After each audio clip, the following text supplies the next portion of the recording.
कोई भी सपना साकार करने के लिए सबसे जरूरी है सही कोच का होना। चुनिए फोटोनिक्स को और करें अपने DGT-NPGT फिजिक्स का सपना साकार।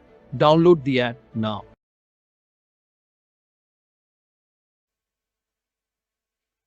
तो आज से हम शुरू करेंगे अपना नेक्स्ट चैप्टर, जिसको आप सभी जानते हैं सिंपल हार्मोनिक मोशन के नाम से, या फिर एसएचएम से भी आप लोगों ने जाना होगा। देखिए, आज जो इंट्रोडक्टरी क्लास होगी, लेकिन इंट्रोडक्टरी क्लास भी इस वजह से होगा कि आप जो हमारा ट्रेंड अभी तक हमने देखा है, स्टूडेंट जो होता है सबसे ज्यादा कंफ्यूजन उसको एसएचएम के अंदर में होती है। रीजन बीइंग कि उसको उसका बेसिक ही नहीं पता होता कि कहाँ से शुरुआत करनी होती है, क्या उसके अंदर फेज होती है, क्या उसकी फ्रिक्वेंसी होती है, कैसे हमारे पास में पीरियोडिक मोशन होता है, क्या हमारे ऑसिलेटरी मोशंस होते हैं, और दोनों के अंदर में क्या डिफरेंसेस होते हैं। अगर ये क्लियर कट आप लोगों को समझ में आ जाती हैं तो सिंपल हार्मोनिक मोशन सबसे आसान टॉपिक होता है। बस आपको इसके कुछ बेसिक रूल्स होते हैं, उनको फॉलो करते हुए आगे बढ़ना चाहिए। तो बात करूंगा कि एसएचएम की कहाँ कहाँ पर हमें जरूरत पड़ेगी। बेसिकली एसएचएम है कुछ नहीं, जो आपने अपनी काइनेमेटिक्स पढ़ी थी उसी का एक सवाल है ये, यानी कि एक क्वेश्चन है उसका। थोड़ा सा एक्सटेंडेड वर्जन में हम इसको पढ़ते हैं। और एसएचएम आज जो पढ़ेंगे, मतलब आप जो आने वाली क्लासेस में पढ़ेंगे, इसका कहाँ कहाँ पर यूज होगा ये सुनते चलो आप, फिर देखना कि इसका कितना खूबसूरती आएगी। एसएचएम जो होगा हमारा, इसी के साथ में जुड़ा होगा वेव मोशन। फिर हम बात करेंगे इसी के साथ में जो साउंड वेव आता है, जो मैकेनिक्स का यूज करते हुए हम साउंड वेव पढ़ेंगे, तो ये भी एसएचएम वहां पर भी होगा, साउंड वेव के अंदर में भी होगा। फिर हम इसकी जरूरत पड़ेगी जब हम पढ़ेंगे अल्टरनेटिंग करंट, अल्टरनेटिंग करंट पढ़ेंगे। फिर इसी की जरूरत पड़ेगी हमारे पास में एसएचएम की जब हम बात करेंगे वेव ऑप्टिक्स को लेके। यानी कि आप ये समझ सकते हैं कि ये अकेला चैप्टर जो एसएचएम है, एसएचएम अपने आप में कोई चैप्टर नहीं है, ये सिर्फ एक काइनेमेटिक्स का एक क्वेश्चन है, जिसको थोड़ा सा हम एडवांस रूप में पढ़ते हैं। और क्यों पढ़ा जाता है, क्योंकि ये हमारी प्रैक्टिकल लाइफ के साथ में, यानी कि डे टू डे लाइफ के साथ में जुड़ा होता है। इसलिए ये एसएचएम का ये क्वेश्चन पढ़ना हमें बहुत जरूरी होता है। इसमें बेसिक बेसिक चीजें हम पढ़ते चलेंगे, फिर हम एडवांस लेवल पर भी इसको लेकर बात करेंगे। ठीक है जी। अब बात करें एसएचएम होता क्या है। तो एसएचएम आप देखें कि हमारे पास में ये केवल जो हमें पढ़ना पड़ता है केवल इस चैप्टर के अंदर में, अगर मैं डिफरेंशिएट करूं कि इन सभी के अंदर में, एसएचएम के अंदर में, वेव के अंदर में, sound wave, alternating current, wave optics को कैसे आप देखेंगे एक एसएचएम की भाषा में। तो एसएचएम के अंदर में केवल हमारे पास में सिंपल एसएचएम होता है, यानी कि सिंगल एक वेव पढ़नी पड़ती है उसके अंदर में। सिंगल एसएचएम बोल लो या फिर सिंगल वेव की बात कर लो, तो वो हम इसके अंदर में पढ़ते हैं। और जब हम वेव बात करते हैं तो वेव के अंदर में जो वेव ऑप्टिक्स आती है या फिर वेव आती है, तो उसके अंदर में हम इनफाइनाइट ऑफ एसएचएम की बात करते हैं। इनफाइनाइट एसएचएम जो होते हैं उनकी बात करते हैं। अभी आप लोगों को क्लियर नहीं हो रहा होगा कि क्या हमारे पास में एसएचएम है। अब मैं आगे बढ़ूंगा तो आप लोगों को क्लियर हो जाएगा। इनफाइनाइट कितने भी उसके अंदर में एसएचएम आ सकते हैं। बस ये इमेज आप लोग ध्यान रखें कि मैंने एक वर्ड यूज किया, इनफाइनाइट एसएचएम। अभी थोड़ी देर के बाद में इस एसएचएम को हम डील करेंगे और फिर देखेंगे कि ये इनफाइनाइट एसएचएम से क्या मतलब है। ठीक उसी तरह से आप साउंड वेव पढ़ेंगे आगे, तो साउंड वेव जो पढ़ेंगे, ठीक उसी तरह से उसका उल्टा, मतलब उसी के जैसा मिलता जुलता आप आगे पढ़ेंगे वेव ऑप्टिक्स। यानी कि आपका आगे आने वाले जो चैप्टर्स हैं बहुत इंपॉर्टेंट है ये। अब बात करें कि ये एसएचएम है क्या, तो एसएचएम हमारे पास में एक स्पेशल केस होता है किसका, मैकेनिक्स का। ये मैकेनिक्स जो हमारे पास में हमने पढ़ी है, जिसके अंदर में काइनेमेटिक्स पढ़ी है हमने, एनएलएम पढ़ा है, और जो फ्रिक्शन पढ़ा है, उसके बाद में वर्क एनर्जी पावर पढ़ा है, फिर नेक्स्ट चैप्टर हमने मोशन, रोटेशनल मोशन सब देखे हैं। तो इन सबको जोड़कर हमारे पास में एसएचएम को एक डिजाइन किया जाता है। जो सर्कुलर मोशन होता है वो एसएचएम को रीड करना सिखाता है हमें, और बहुत आसान बना देता है हमारी चीजों को। अब बेसिक जो बात करूं मैं आप लोगों से कि ये हमारे पास में क्यों जरूरी पड़ रहा है, क्योंकि हमारी डे टू डे लाइफ के अंदर में इनकी जरूरत पड़ती है। चलो, ये तो था कुछ इसके इंट्रोडक्शन के बारे में। अब मैं आप लोगों को रूबरू करवाना चाहूंगा दो खूबसूरत मोशंस के साथ में। मान लेता हूं कि एक ऑब्जेक्ट है जो अपने आप में कुछ एक सर्किल के अंदर में घूम रहा है। मैंने इसका एक पोजीशन लिया, यहां पर एक पोजीशन हमने डिसाइड कर लिया, लेट अस सपोज ये यहां से गया, वापस घूमकर मान लेते हैं कि ये आया 2 सेकंड के अंदर में, फिर दोबारा घूम के आया, ये आया दोबारा से 2 सेकंड के अंदर में। यानी कि कंटिन्यूअसली वो इस पोजीशन को, यानी कि ए पॉइंट को 2 सेकंड के बाद में कवर कर रहा है। यानी कि एक रेगुलर इंटरवल के बाद में, ध्यान से सुनना इस पॉइंट को, एक रेगुलर इंटरवल के बाद में वो सेम पॉइंट पर पहुंच रहा है। एक इसके अंदर में मैंने क्या लिखवाया आप लोगों को कि वो एक रेगुलर इंटरवल या फिर सर्टेन इंटरवल के बाद में रिपीट कर रहा है, इंटरवल के बाद में रिपीट कर रहा है। चलो जी, यहां तक आई। अभी कुछ लिखना नहीं है आप लोगों को, सिर्फ सुनते चलो, इनका कोई यूज नहीं रहेगा। आप लोगों को सिर्फ एक मुझे आप लोगों का बेस तैयार करते हुए आगे की तरफ में बढ़ना है कि ये क्या क्या ये चीजें होती हैं। उसके बाद में तो आप बिल्कुल क्रिस्टल क्लैरिटी आपके टॉपिक को लेकर आ जाएगी। अच्छा, दूसरा आप लोगों ने देखा होगा पंखा जो हमारे पास में होता है कुछ इस तरह से, उसकी ये ब्लेड्स होती हैं, ये ब्लेड लगा लेते हैं हम उसके, ये हमारे पास में ब्लेड है। अगर मैं यहाँ पर देखना चाहूँ कि ये जो पार्टिकल है इस तरह से ओमेगा से अगर ये मूव कर रहा है, ओमेगा जो एंगुलर स्पीड है उसकी, उसे मूव कर रहा है, एंगुलर वेलोसिटी से मूव कर रहा है, तो ये पंखा की ये पॉइंट वापसी इसी पॉइंट पर एक रेगुलर इंटरवल के बाद में आ जाएगा। ध्यान से सुनो इस पॉइंट को कि उसी पॉइंट पर वो एक सर्टेन इंटरवल के बाद में रिपीट कर रहा है। ठीक उसी तरह से एक पेंडुलम की बात करूं तो पेंडुलम के आप यहां से छोड़ें इस पॉइंट के ऊपर में, ये यहां जाएगा, इस पॉइंट पर जाएगा और फिर वापसी इसी पॉइंट पर ये कितनी देर के बाद में आएगा, ये यहां पर वापसी पहुंचता है हमारे पास में 2 सेकंड पर। यानी अगर आप लोगों से पूछना चाहे कि टाइम पीरियड होता क्या है, तो टाइम पीरियड ये चीज होती है कि जो ऑब्जेक्ट थी वो सर्टेन इंटरवल जब वो वापसी उसी पॉइंट पर दोबारा आपको मिलता है। यानी कि आप एक नेचर देख रहे हैं कि एक सर्टेन पीरियड के बाद में वो अपने आप को रिपीट कर रहा है और उसी पॉइंट पर वो पहुंच रहा है। तो ऐसे जो मोशंस होते हैं इनको हम क्या बोलते हैं, पीरियोडिक मोशन बोलते हैं। आप सभी ने इसके बारे में पढ़ा है, कोई इशू नहीं है। अब आगे चीजें बताऊंगा तो थोड़ा सा और आप लोगों को समझ में आएगा कि क्या मैं यहां से कंक्लूड करना चाह रहा हूं। तो ये जो पिछले आप लोग देख रहे हैं, तो आपसे को पूछता है कि पीरियोडिक मोशन क्या होता है, तो एक रेगुलर या फिर सर्टेन इंटरवल के बाद में वो अपने आप को रिपीट करता है, यानी कि वैसा का वैसा मोशन वो दोबारा से रिपीट कर रहा है। तो ऐसे मोशन को हम कहलाते हैं कि वो हमारे पास में पीरियोडिक मोशन के नाम से जानेंगे। जैसे मैं यहां पर बात करूं, कोई एक मेरे पास में कर्व है और इस पॉइंट के ऊपर में मैंने एक पार्टिकल लिया और यहां से मैंने इसको छोड़ दिया, ये पार्टिकल यहां पर गया, यहां से छोड़ दिया, तो ये कुछ देर के बाद में यहां पर जाएगा। ठीक, अब ये दोबारा से यहां पर आएगा, फिर ये इस पोजीशन पर जाएगा, फिर ये इस पोजीशन पर जाएगा। यानी कि इस पॉइंट को या फिर ये जो पॉइंट्स है जहां पर मैं बात करना चाह रहा हूं, एक सर्टेन इंटरवल के बाद में वो रिपीट कर रहा है। लेकिन अगर आप यहां पे समझ पा रहे हो कि नॉर्मली अगर मैं फ्रिक्शन मानूं या एनर्जी का लॉस मानूं, तो ये कुछ देर के बाद में मोशन कुछ ऐसा होता जाएगा, ये पहले ऐसा आएगा, फिर थोड़ा छोटा छोटा, फिर ये छोटा, यानी कि एक पॉइंट ऐसा आएगा कि वो क्या हो जाएगी, डंप हो जाएगी। तो कहां पर वो हमारा पीरियोडिक मोशन हुआ भाई, बॉडी तो अपने आप को रिपीट कर रही है, लेकिन क्या वो हमारे पास में पीरियोडिक मोशन है, नहीं जी, वो हमारे पास में पीरियोडिक मोशन नहीं है। वो बाद में बात करेंगे, डैम्प्ड ऑसिलेशंस वगैरह को लेकर बात करेंगे।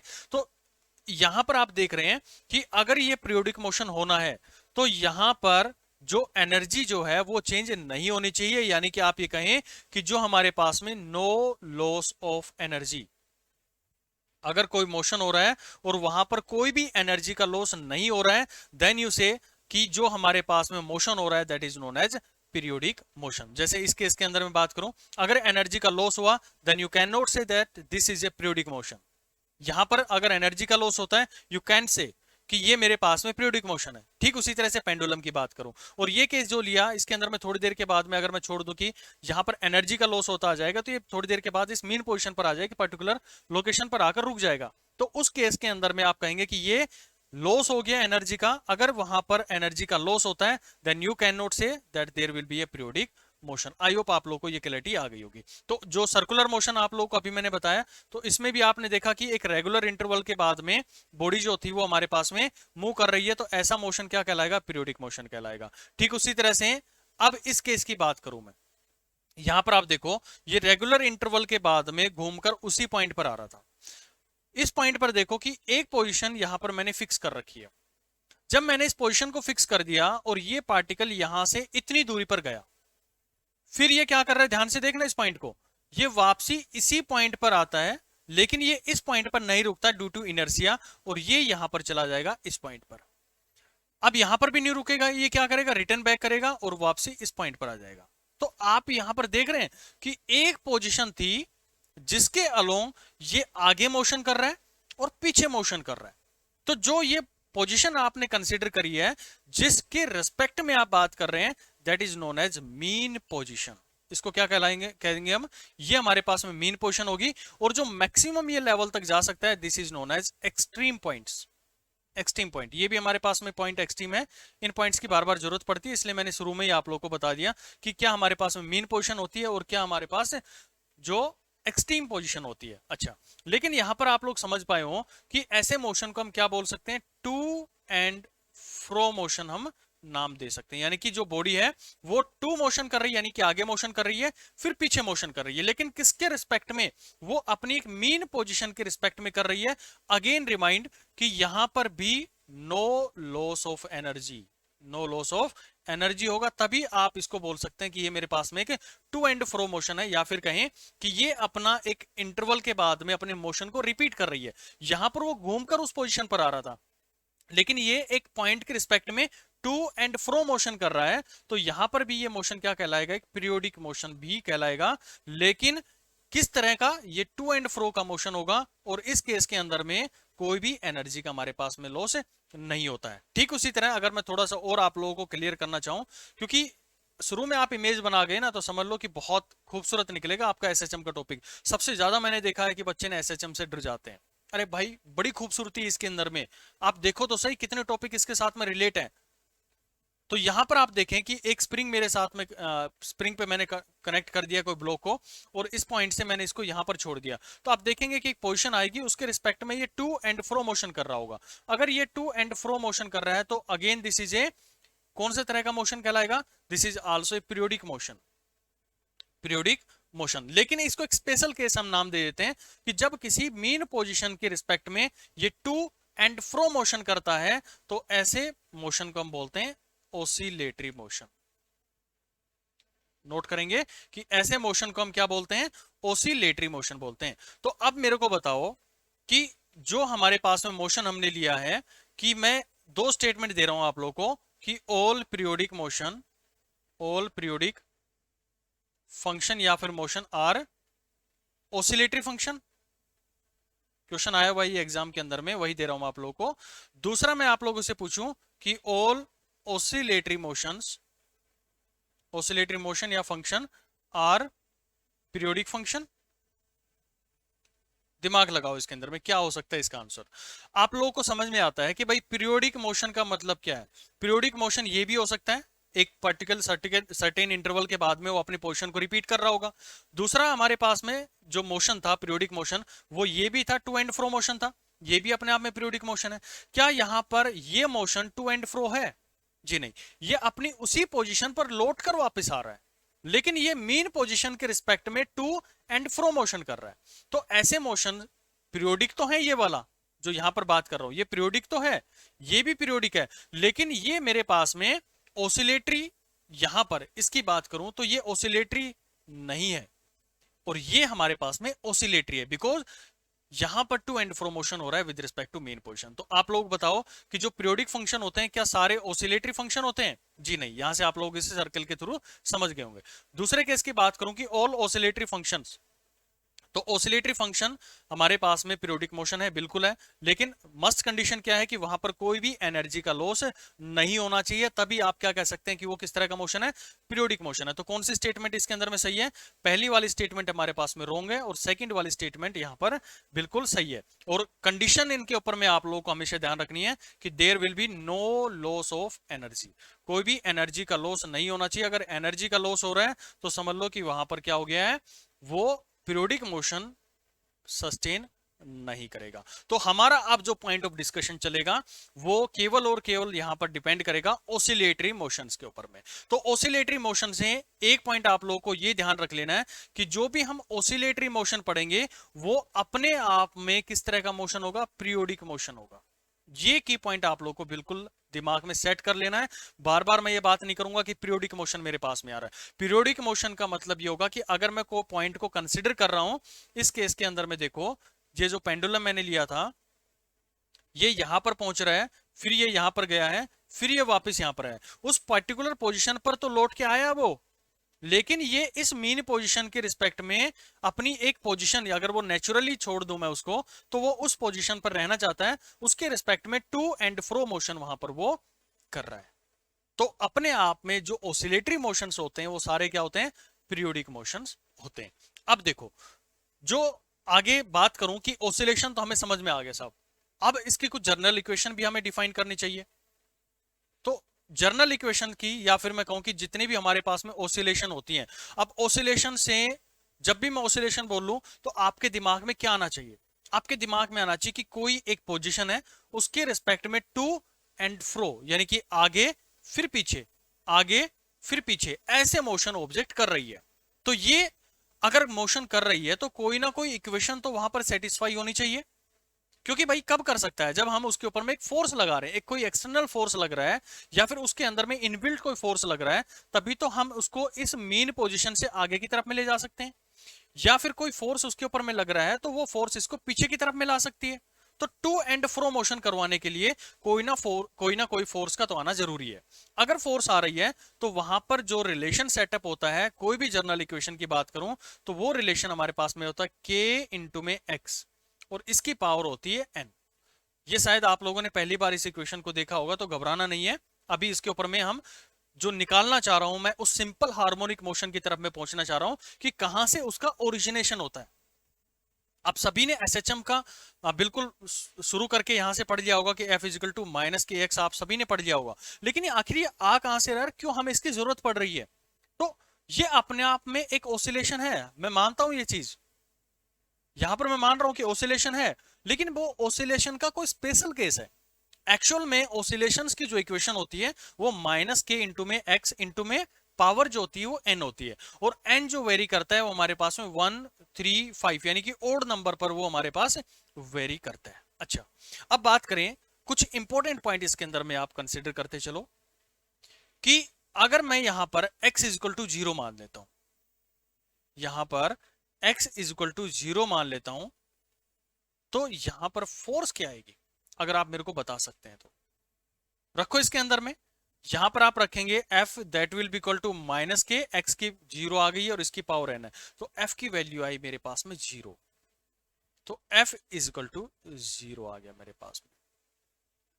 तो इससे मैं क्या कंक्लूड करना चाहता हूं, इसे ये कंक्लूड करना चाहते हैं कि x इज इक्वल टू 0 यानी कि मेरा पॉइंट ऑफ ऑब्जर्वेशन, जहां से भी मुझे अपनी चीजों को देखना है, या फिर मैं जिसको भी अपनी मीन पोजीशन मानना चाहता हूं, या फिर मैं कहूं कि जहां पर बॉडी अपने आप को एक स्टेबल अवस्था में रखना चाहती है। अभी स्टेबल से मतलब क्या होगा, मैंने जब आपको वर्क एनर्जी पावर पढ़ाया था तो वहां पर आप लोगों को तीन तरह के मैंने इक्विलिब्रियम की बात करी थी कि ऑब्जेक्ट इस पोजीशन पर रखा हुआ है, दूसरा यहां पर रखा हुआ है, और तीसरा पोजीशन यहां पर रखा हुआ है। तो आपने कहा था जी यहां पर अगर ऑब्जेक्ट रखा है this is in equilibrium, but this is unstable equilibrium. मैं थोड़ा सा भी धक्का इधर दिया तो नीचे गिर जाएगा, इधर धक्का दिया तो नीचे गिर जाएगा, लेकिन इसको मैं यहां पर दूंगा धक्का, या फिर इसको ऊपर की तरफ में दूंगा तो वापसी अपनी इसी पोजीशन पर आ जाएगा। तो इसको आपने बोला था कि ये मेरे पास में किस तरह का इक्विलिब्रियम है, this is A stable equilibrium. और इस वाले को बोला था कि ये हमारे पास में है न्यूट्रल इक्विलिब्रियम, यानी कि इसके ऊपर में न्यूट्रल है, ये जैसा चलाएंगे वैसे ही अपने आप में चल देगा।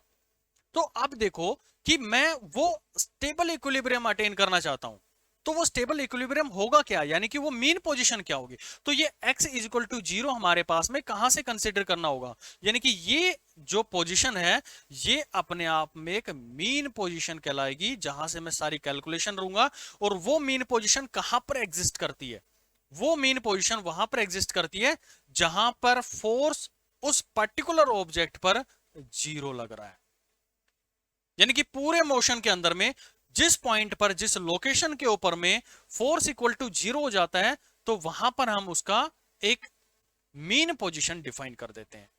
जैसे इस सिंपल पेंडुलम की बात करूं तो इसको मैंने यहां पर लटका दिया, इसको छोड़ दिया मैंने एक थ्रेड के साथ में, तो इस पॉइंट पर आप देख रहे हैं कि इस पे लगने वाला फोर्स 0 है। mg की बात नहीं कर रहा हूं मैं हॉरिजॉन्टल फोर्सेस की बात कर रहा हूं इसके अंदर में, जो इसको चलाएगा। तो इस पॉइंट पर इसके ऊपर में फोर्स 0 है, मैं फोर्स लगाऊंगा तो इस पॉइंट पर पहुंचेगा ये। मान लेते कि यहां पर 1 न्यूटन मैंने फोर्स लगाकर इस पॉइंट पर ले गया, लेकिन ये हमारे पास में मीन पोजीशन नहीं है।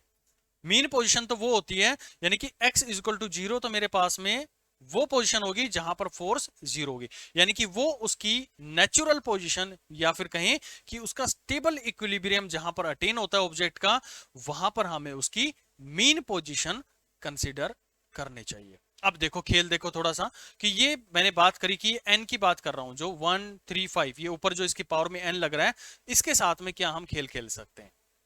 एक सिनेरियो क्रिएट करता हूं मैं कि जो मेरे पास में ऑब्जेक्ट है, x अगर पॉजिटिव मान लेता हूं और x मैं नेगेटिव मान लेता हूं, तो यहां पर आप देखें कि जब मैं फोर्स कैलकुलेट करूंगा तो फोर्स का जो फॉर्मूला आप लोगों ने कहा कि -k इंटू में x इंटू में n है, तो x की पावर मेरे पास में जो आ रही है वो हमारे पास में क्या आ रही है, पॉजिटिव आ गई है इस केस के अंदर में। तो क्योंकि ये ओड पावर है तो पॉजिटिव पे करूं कुछ भी करूं मैं, तो हमेशा यहां पर क्या रहने वाली मेरे पास में, ये वैल्यू जो निकल कर आएगी अंदर वाली, ये तो पॉजिटिव रहेगी इसके अंदर में, लेकिन बाहर उसके क्या लग रहा है, नेगेटिव लग रहा है। तो फोर्स क्या डेवलप हुई मेरे पास में, नेगेटिव फोर्स डेवलप हो जाएगी। यानी कि अगर ऑब्जेक्ट को, ध्यान से देखो इस पॉइंट को, मैं यहां पर ओरिजिन मान लेता हूं, ये इस तरह का ग्राफ ना थ्रू आउट ऑफ चैप्टर चलने। कोई भी सपना साकार करने के लिए सबसे जरूरी है सही कोच का होना। चुनिए फोटोन एक्स को और करे अपने DGT NPGT फिजिक्स का सपना साकार। Download the app now.